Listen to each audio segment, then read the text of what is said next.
Hey, virtual students, happy Monday. Young here. So, for this week, I would like for you guys to start trying to finish your sculptures. Now, if you have carved out the front of your sculpture and you've carved out the back of your sculpture and you've made a base like I have here, you will see that you're done. So it usually takes about 24 to 48 hours to completely dry out your clay. So you are going to leave this clay sitting preferably like in a nice sunny spot where it's not going to get broken, windowsill or anywhere. You can also hit it with a warm hair dryer for a while to kind of speed up the process, but you want it to be, pretty hard, pretty solid after the thing's dry. So we're going to talk a little bit about finishing. Now, finishing is up to you. I think, and you guys can tell me if I'm wrong, but I think I provided you with like a brush in at home. Now, it would be great if you could run to the store, or maybe you even have some form of paints lying somewhere around the house. So you can obviously take paint.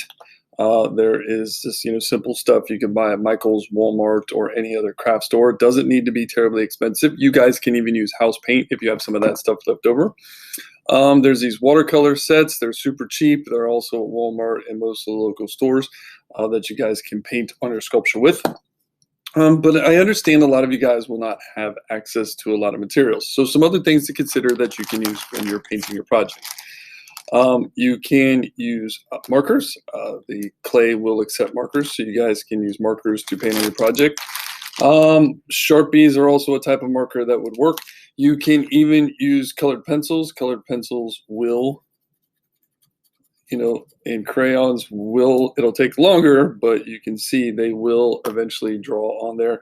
In the absolute worst case scenario is if you're just left with a simple little pencil, okay, well, that's fine. Even if you're left with a simple pencil, you can use, the pencil to kind of highlight some areas. Maybe you want some darks down in between, so you can highlight the areas in between to make them appear dark and stand out.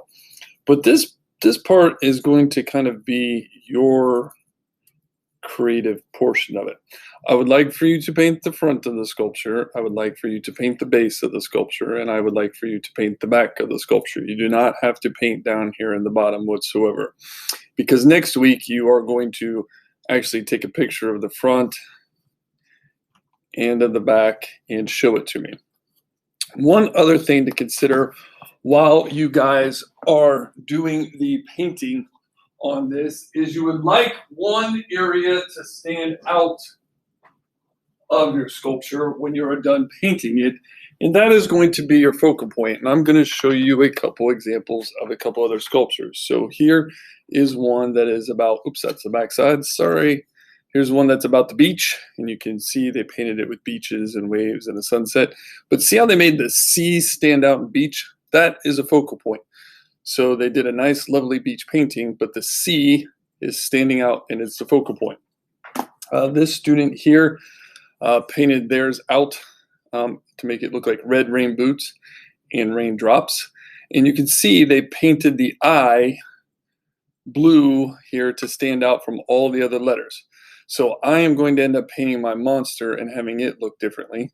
But once again, as you guys can see here, you're going to finish painting the front and the tops and the sides and everything. And then you will paint one object to stand out differently. So good luck this week. Again, your job is to use any method necessary to paint or marker or color or crayon your works at home. All right, talk to you later, guys.